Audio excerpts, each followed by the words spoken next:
Are you looking forward to reactivation of your FanDuel account? Then you're on the right video. Today I'll be showing you the step-by-step process on how you can easily reactivate your account. I'll be showing you the easiest way and with the step-by-step process.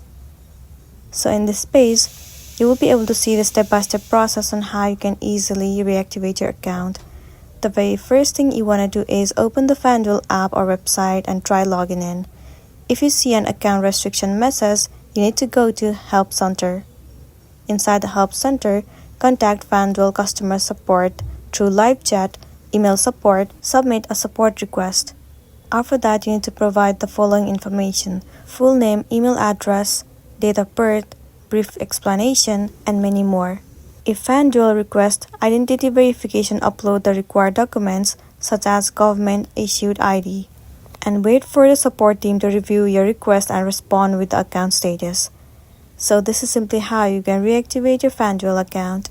If this video really helped you, give it a like and check out our next tutorial. Thank you.